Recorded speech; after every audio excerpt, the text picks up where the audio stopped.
Right ascending electric field is a conservative field. Right ascending electric field is a conservative field. ठीक है, proof that electric field is conservative field, ये चीज हमको दिखाना है. ठीक है,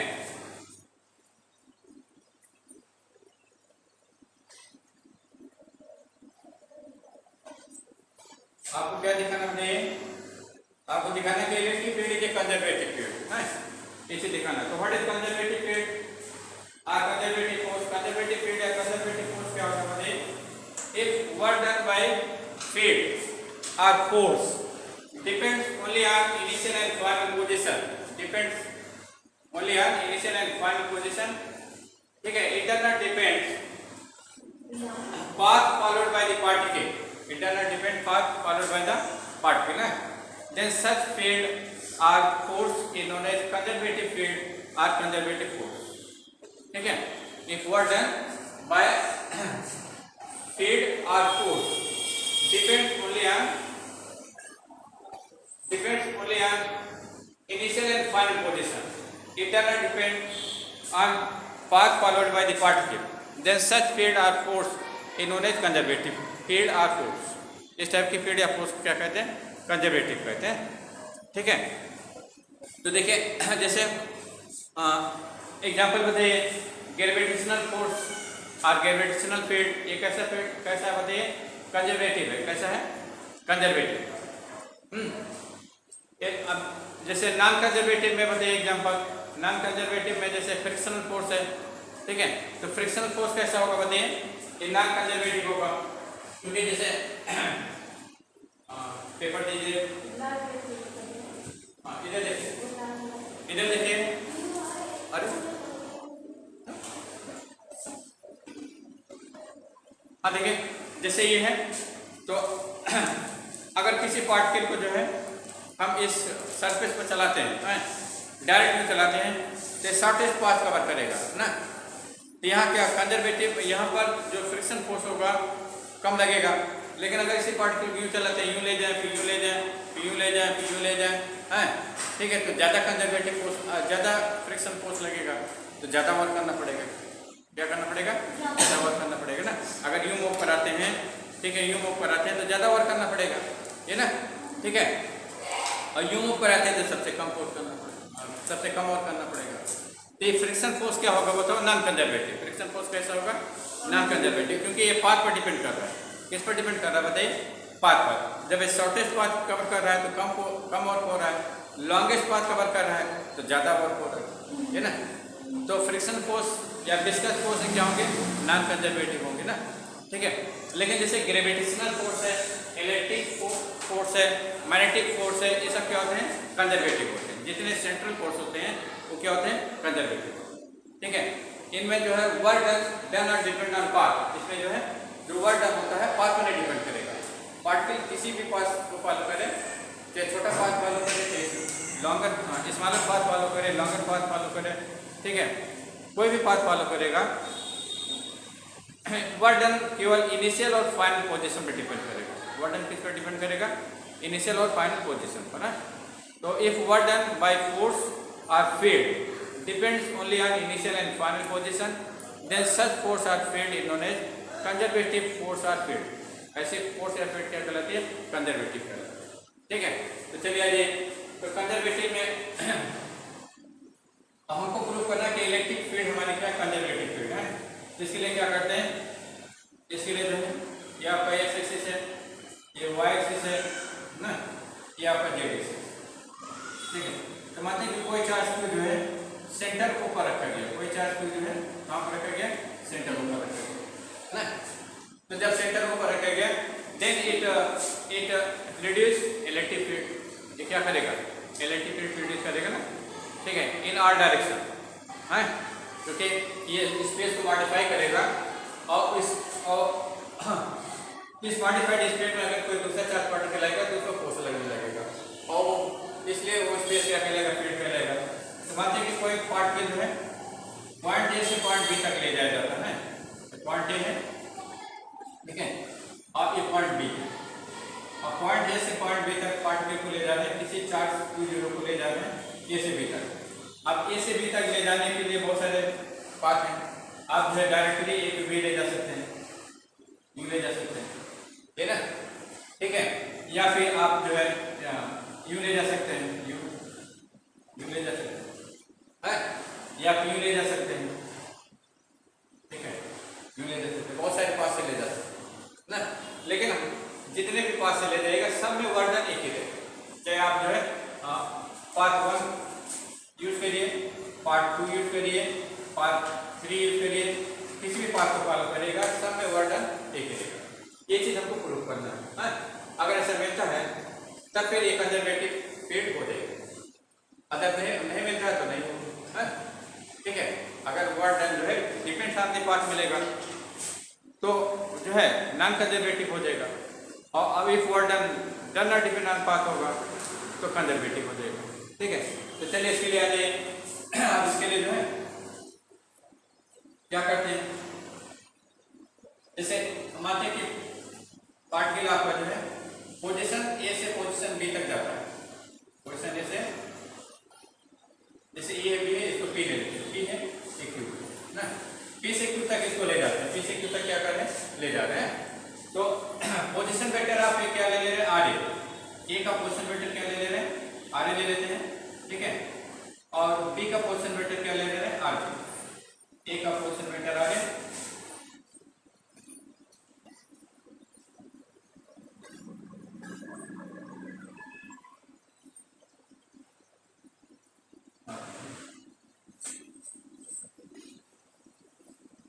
बी का पोजीशन वेक्टर क्या है, आर बी,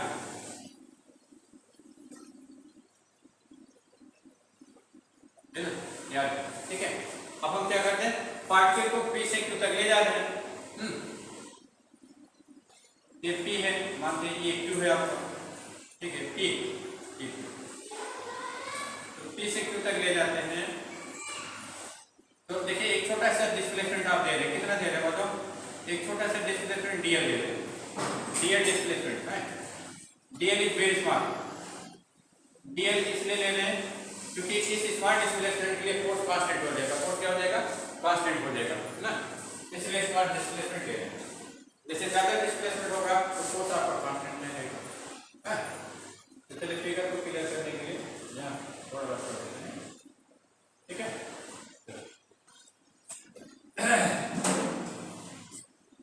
ये आपका पी है, ये क्या है क्यू, पी से क्यू तक आप जा रहे हैं, कितना डिस्प्लेस कर रहे हैं, डीएल डिस्प्लेसमेंट दे रहे हैं ना। अब यहाँ पर फोर्स कितना होगा बताइए, पी पर फोर्स कितना होगा, ये आपका जो है फोर्स की डायरेक्शन ये होगी, क्योंकि टेस्ट चार्ज रखेंगे तो टेस्ट चार्ज हमारा इधर मूव करेगा, है ना, ठीक है। तो let test charge Q0 is placed at this point, इस पॉइंट पर टेस्ट चार्ज Q0 रखा गया है, ठीक है। तो फोर्स की वैल्यू कितनी हो जाएगी, E इक्वल टू होता है E equal to F by Q, ये होता है ना, F इक्वल टू क्या हो जाएगा, Q इंटू E हो जाएगा, ये हो जाएगा। ये आपका फोर्स F है या फील्ड E है, फोर्स या फील्ड, ठीक है। अब वर्ड निकालना है तो छोटा सा डिस्प्लेसमेंट हमने डीएल लिया है ना, एक छोटा सा डिस्प्लेसमेंट हमने यहाँ डीएल कंसीडर किया ना। अब उसके बाद क्या करते हैं, देखिए जैसे ये एंगल हम क्या ले लेते हैं, थीटा, इसको क्या ले लेते हैं, थीटा ले लेते हैं,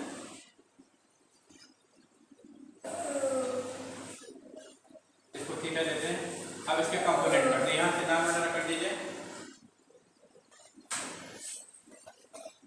ये हो गया आपका 2, ये हो गया m ना, ये हो गया आपका थीटा, ये हो गया dl है।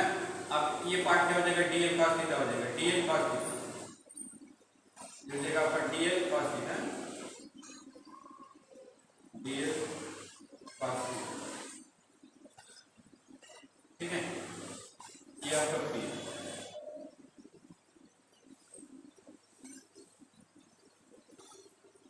चार्ज क्यू है,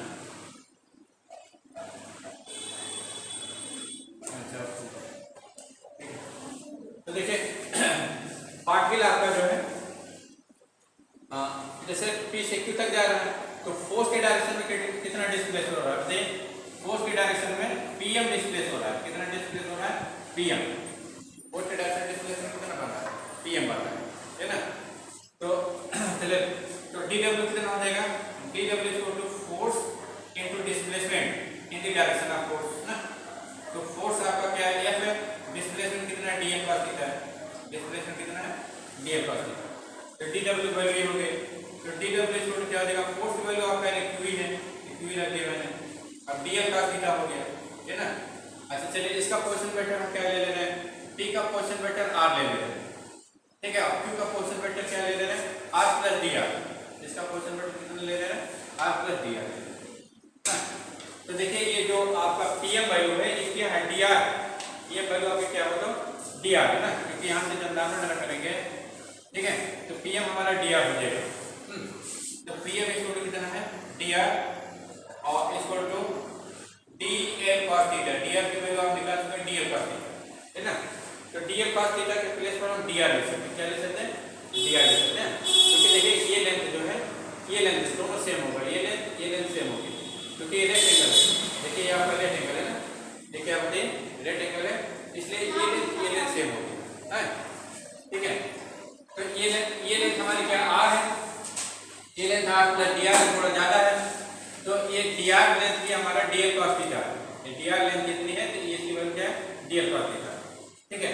तो डी आर के प्लेस पर डी एल cos थीटा लिख देते हैं, तो डी डब्ल्यू कितना हो जाएगा, डी डब्ल्यू इक्वल हो जाएगा क्यू ई, ठीक है, क्यू ई, यहाँ क्यू जो है आपका टेस्ट चार्ज क्यू जीरो है, तो राइट एच क्यू जीरो और Q zero E into D L cos theta के प्लेस पर डी आर लिख दिया, ठीक है।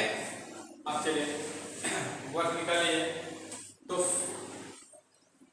Late Q zero equal to 1 coulomb, Q zero क्या है, 1 कूलम,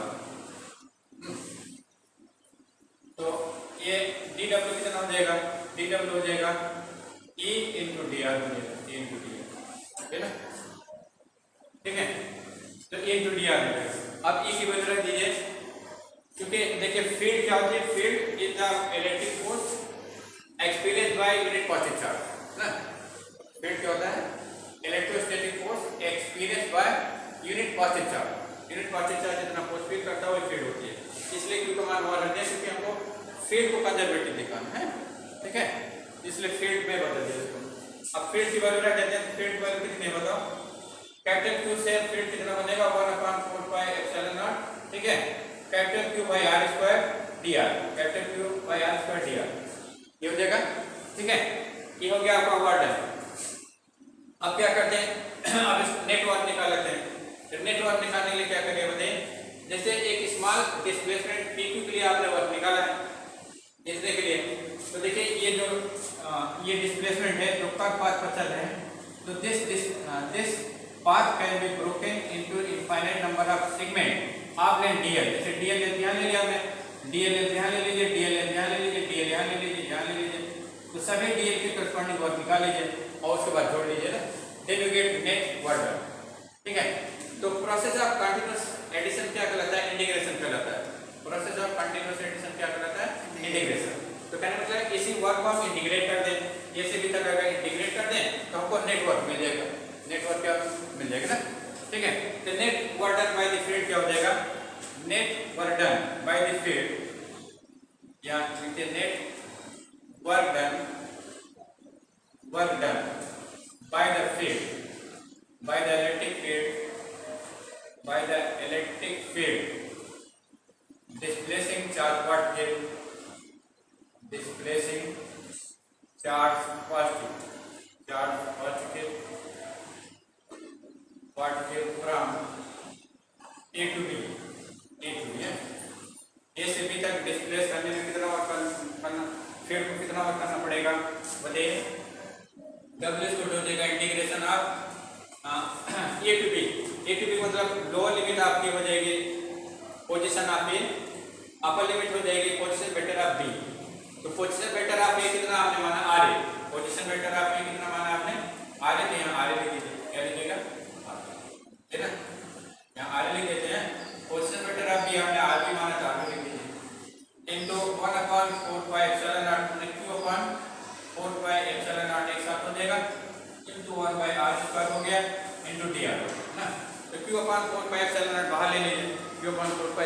क्या करते हैं, बाहर ले लेते हैं क्योंकि कांस्टेंट है, it does not depend on are.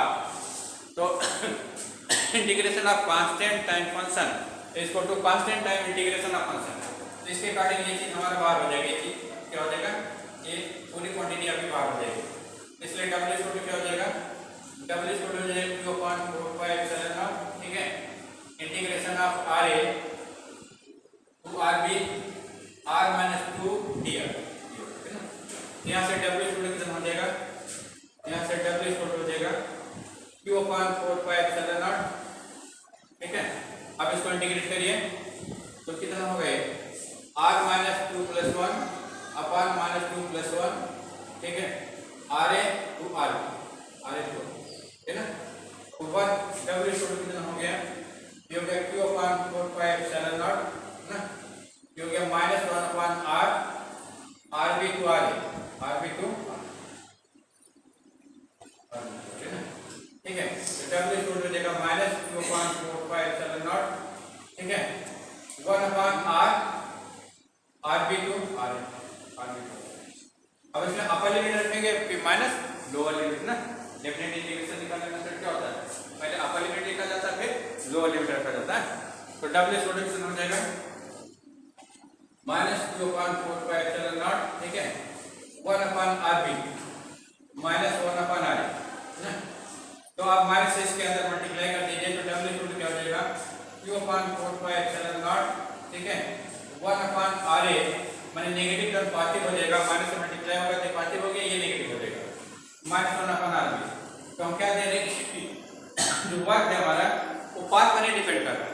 इसमें देखिए पाथ का कोई फैक्टर ही नहीं है, केवल initial portion 1 by R B depend कर रहा है, आर बी डिपेंड कर रहा है और आर बी पर। वाट किस पर डिपेंड है, देखिए क्यों तो कांस्टेंट है, 1 upon 4 pi epsilon not constant है, तो डब्ल्यू पर किस पर डिपेंड है बताओ, आर ए और आर बी पर, आर ए और आर बी। आर ए क्या चीज है, आर ए जो है इनिशियल पोजीशन है, आर ए क्या है, यहाँ से चालू हुआ था ना, जहाँ चालू हुआ तो इनिशियल हुआ, ये इनिशियल पोजीशन है, आर बी क्या है फाइनल पोजीशन है, ठीक है, आप बताइए फाइनल पोजीशन ना, बी जो फाइनल पॉइंट है आर इनिशियल पॉइंट है। तो हम कहते हैं कि वर्क डन जो है केवल इनिशियल और फाइनल पोजीशन पर डिपेंड है, work done by the electric field depends only on the initial and final position, it does not depend on the path followed by the particle. अभी particle जब first path से है, second से आया है या थर्ड से आया है, इसमें कोई फैक्टर नहीं है, इसमें फर्स्ट पार्ट सेकंड पार्ट या थर्ड पार्ट का कोई फैक्टर नहीं है ना। तो आप ये बता नहीं सकते कि वर्क जो है फर्स्ट पार्ट इस पार्ट के लिए इस पाथ को फॉलो किया तो हुआ है, या पार्ट के लिए इस पाथ को फॉलो किया तो हुआ है, या पार्ट के लिए इस पाथ को फॉलो किया तब हुआ है, ठीक है। आप चाहे जिस पाथ से निकालिए तीनों से आपको एक ही वर्क मिलेगा। ठीक में work done by electric field does not depend on the path followed by the particle. If work done by the particle does not depend on the path followed by the particle, then such force or field is known as conservative force or field. इस type से electric field हमारे क्या हो गए, conservative हो गए। Electric field कैसी field है, कंजर्वेटिव है। तो कंजर्वेटिव फील्ड ये आपका प्रूफ हो गया, ठीक है। तो other example of conservative fields are gravitational force, magnetic force है, मैग्नेटिक फील्ड, ग्रेविटेशनल फील्ड, माने जितने भी सेंट्रल फील्ड होती हैं वो आपके जो है कंजर्वेटिव होते हैं, ठीक है। ये लिखिए तो 10 work done by electric field, ठीक है, 10 work done by electric field, by electric field, work done by electric field depends only on initial and final position, depends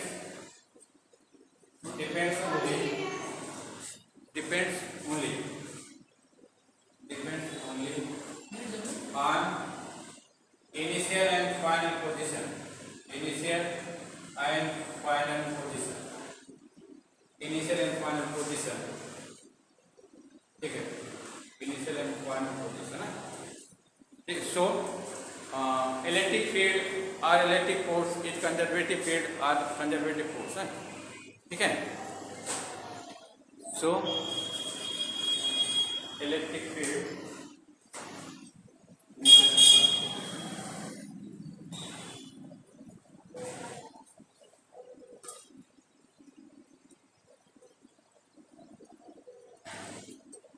so electric field is conservative, so electric field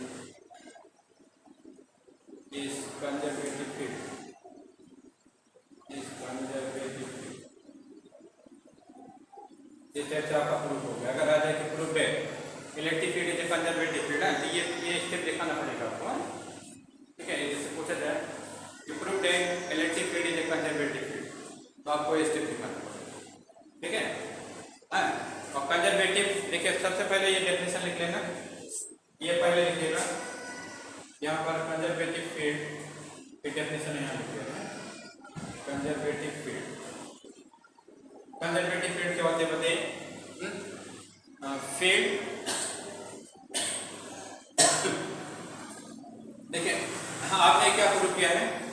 if what done by the field does not depend on path followed by the particle, then such field is conservative. जैसे यहाँ पर electric field से जो work हो रहा है, हम दिखाने के लिए ये केवल इनिशियल फाइनल पोजीशन पर डिपेंड कर रहा है, पाथ पर नहीं डिपेंड कर रहा है।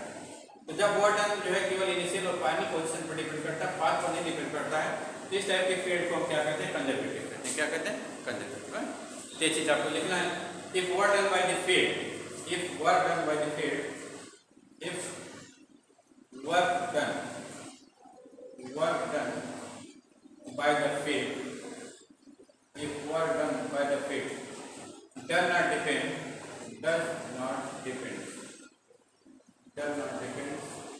on the path, followed by the particle,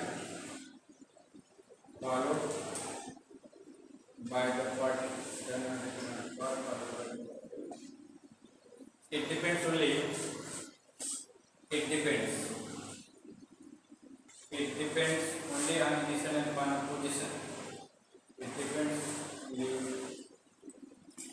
on initial and final position. Initial and final position. Then such field or force, then such field is known as conservative field.